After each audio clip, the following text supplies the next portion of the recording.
Bismillahirrahmanirrahim. Assalamu alaikum to everyone. Welcome to the Veterans Competitive Exams Weekly Classes. Session is specially designed for Inspector Inland Revenue, announced by Federal Public Service Commission.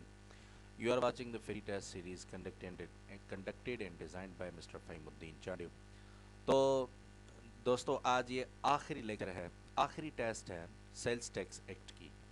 Chapter 10 का आखिरी part है और जितना हो सके दोस्तों के साथ शेयर करें। अल्हम्दुलिल्लाह हम पहले इनकम टैक्स ऑर्डिनेंस 2001 के तमाम चैप्टर्स कंप्लीट कर चुके हैं। अब ये सेल्स टैक्स एक्ट कंप्लीट हो चुका है। अल्हम्दुलिल्लाह इसकी पीडीएफ फाइल मुकम्मल मेरे पास मौजूद है, जिसमें तकरीबन 200 के करीब एमसीक्यूज़ मौजूद है। जिस भी दोस्त को चाहिए वो मुझे बताएं तो मैं इंशाल्लाह उनके साथ शेयर कर दूंगा। मेरा नंबर डिस्क्रिप्शन में दिया हुआ है। तो उम्मीद करता हूं कि आपको ये सेशंस फ़ायदेमंद हो रहे होंगे। इंशाल्लाह कल से लेकर हम अपना फेडरल एक्साइज एक्ट जो है वो स्टार्ट करने वाले हैं। तो दोस्तों से गुजारिश है कि जितना हो सके इन प्लेलिस्ट को और इस चैनल को दोस्तों के साथ शेयर करें ताकि उन्हें ज़्यादा से ज़्यादा फ़ायदा हासिल हो सके। हो सकता है आपके शेयर करने से किसी दोस्त को फ़ायदा मिल जाए तो आपका भी काम हो जाएगा और मेरी जो है वो एक मेहनत भी कहा जाए कि उसकी मेहनत की मुझे उजरत मिल जाएगी अगर किसी को मेरी वजह से फ़ायदा हासिल होगा। तो टेस्ट की तरफ हम चलते हैं। ये फाइनल लेक्चर है हमारा, ये फाइनल टेस्ट है हमारी सेल्स टैक्स एक्ट की। दोस्तों इस चैनल को लाइक करें, कमेंट करें। उसका ज़्यादा नहीं कहूँगा, टेस्ट की तरफ चलते हैं। क्वेश्चन 1 है कि which of drawback tax drawback करने की, ना करने की, मना करने की अथॉरिटी किसके पास है? एफबीआर के पास, फेडरल गवर्नमेंट के पास, नेशनल असेंबली के पास, या D none of this. Question 2 है in which of the following cases federal government may prohibit the collection of tax on goods. कौन सी सूरत यहाँ फेडरल गवर्नमेंट जो है वो कलेक्शन ऑफ टैक्स से मना कर सकती है यानी रोक सकती है? A tax has not been charge in any area on any supply which was taxable otherwise. Registered person didn't recover any tax prior to the date of recovery. Registered person started paying tax from the date of discovery. D all of these. Question 3 है कि the tax refund needs to be claimed within the period of 1 year, 2 years, 3 years and 4 years. Question 4 है refund claim applied under section 66 shall be disposed of within the period of 30 days, 60 days, 90 days, none of these. जो refund claim है section 66 के तहत तो वो कितने period के दौरान, कितने अरसे के दौरान उसे डिस्पोज ऑफ यानी ख़त्म कर दिया जाएगा यानी दे दिया जाएगा? 30 days, 60 days, 90 days and none of this. Question 5 है कि in case of delayed refund, अगर देर कर दी गई है, रिफंड जो टाइम स्टिपुलेटेड था उससे ज़्यादा टाइम ले लिया गया है, तो उसे जो ड्यू रिफंड है उसके साथ ही साथ sum equal to KIBOR per annum, KIBOR Karachi interbank offered rate, और एडिशनल सरचार्ज भी पे करनी पड़ेगी, एडिशनल पेनल्टी भी पे करनी पड़ेगी, या ऑल ऑफ दीज। उसके बाद who issues sales tax refund bonds, ये बॉन्ड्स कौन जारी करता है? इंशाल्लाह जब की मैं बात करूंगा तो बताऊंगा ये सेल्स टैक्स रिफंड बॉन्ड्स होते क्या हैं। State bank of Pakistan issue करेगी, एफबीआर रिफंड सेटलमेंट कंपनी जो है वो इशू करेगी, securities and exchange commission of Pakistan issue करेगी, या all of these. Question number 7 है कि सिक्योरिटीज एक्ट कौन सा है, कौन से ईयर का है? 2010 का, 2013 का, 2015 एंड 2017। उसके बाद what would FBR issue to FBR refund settlement company for refund claim?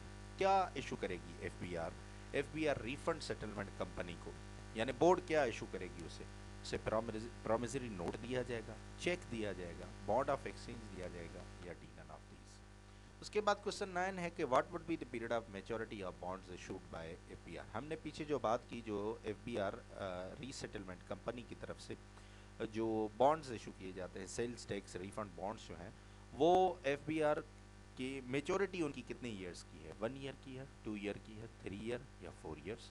Question 10 है जो बॉन्ड्स इशू होते हैं एफबीआर की तरफ से उन पर सिंपल प्रॉफिट होता है कितनी परसेंटेज?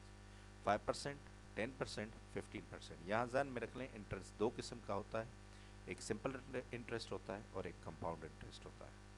उसके बाद क्वेश्चन 11 है who is the authority to provide the attested copy of duplicates of sales tax documents available with the department. अगर किसी भी शख्स को जो सेल्स टैक्स से रिलेटेड अगर कोई डॉक्यूमेंट उसे डुप्लीकेट चाहिए तो वो डुप्लीकेट डॉक्यूमेंट उसे प्रोवाइड कर दी जाएगी, उसे 100 रुपीज़ का चालान उसे पे करना पड़ेगा।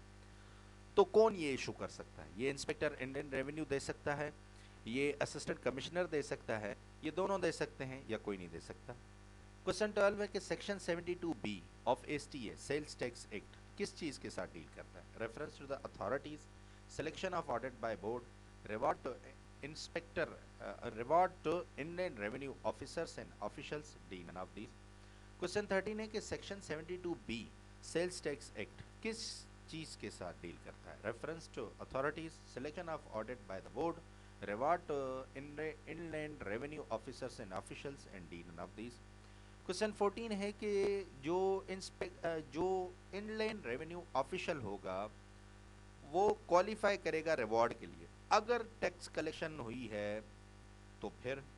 दूसरा, टैक्स फ्रॉड या टैक्स एविजन वेरीफाई कर ली गई है या पकड़ी गई है, अरेस्ट कर ली गई है, या बोर्ड के पास इंफॉर्मेशन पहले ही अवेलेबल थी, तो या ऑल ऑफ दीज।